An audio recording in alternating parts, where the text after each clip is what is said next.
Hi అండి, hello, welcome to నడుపున smart home. మంచి లంచ్ బాక్స్ రెసిపీతో మేము ముందుకు వచ్చాను.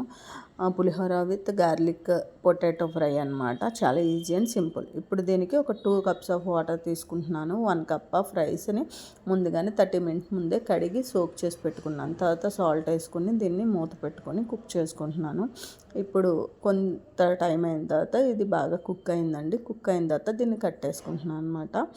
ఇప్పుడు ఒక 2 టేబుల్ స్పూన్స్ ఆయిల్ తీసుకొని అందులోనే కొంచెం ఆవాలు, అలాగే శనగపప్పు, తర్వాత వచ్చేసి కాజు, తర్వాత పల్లీలు కూడా వేసుకొని బాగా వేపుకుంటున్నాము. బాగా వేగిన తర్వాత ఇందులోనే పచ్చిమిర్చి, కరివేపాకు, అలాగే ఎండుమిర్చి కూడా వేసుకొని ఇంగువ మీకు ఆప్షన్ కావాలితే వేసుకోవచ్చు, లేదంటే లేదు, వేసుకొని ఇది కూడా బాగా ఫ్రై అవుతుందండి. బాగా ఫ్రై అయిన తర్వాత మీకు కావాలంటే షుగర్ వేసుకోండి, లేదంటే అవసరం లేదు. టర్మరిక్ కూడా వేసుకోండి కొంచెం, అంటే పసుపు వేగితే మంచిది. వేసుకున్న తర్వాత ఇందులోనే రైస్ కూడా వేసేసి కొంచెం ఫ్రై అవనిస్తున్నాను. ఆల్రెడీ బాస్మతి రైస్లో స్వీట్నెస్ ఉంటుంది. ఇంకొద్దిగా మాకు స్వీట్ టెక్స్చర్ కావాలి అంటేనే పించ్ ఆఫ్ వేసుకోండి. తర్వాత సాల్ట్ అడ్జస్ట్ చేసుకోండి, ఎందుకంటే మనం రైస్లో సాల్ట్ వేసాం కాబట్టి లాస్ట్లో కూడా సాల్ట్ అడ్జస్ట్ చేసుకొని అప్పుడు లెమన్ స్క్వీజ్ చేసుకొని లెమన్ వేసేసుకొని కలిపేసుకోండి. లాస్ట్లో గార్నిష్ కోసం కొత్తిమీర. ఇదైతే సర్వ్ చేయడానికి రెడీ అయిపోయింది.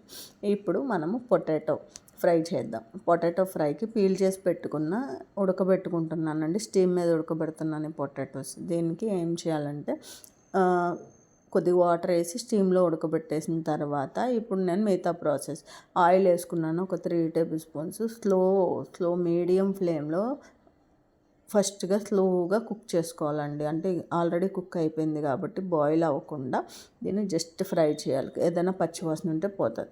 తర్వాత ఒక 2 టేబుల్ స్పూన్స్ ఆయిల్ వేసుకొని అందులోనే కొంచెం వెల్లుల్లి, ఒక 2 టేబుల్ స్పూన్స్ వెల్లుల్లి, ఒక పెద్ద ఆనియన్, తర్వాత వచ్చేసి ఇవి బాగా ఫ్రై చేయాలి.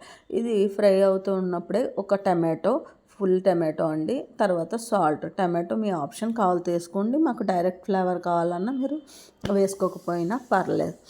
ఇప్పుడు దాంట్లోనే కొంచెం పెప్పర్ పౌడర్ స్పైసీ కోసం, తర్వాత వచ్చేసి ఎండుమిర్చి పొడి, కారం వేయట్లేదు. ఎండుమిరపకాయలు జస్ట్ కచ్చాబచ్చాగా నలిగేటట్టుగా చేసి వాటిని వేసి ఇప్పుడు ఆ పొటాటోస్ కూడా వేసి కొంచెం ఫ్రై అవనిస్తున్నా.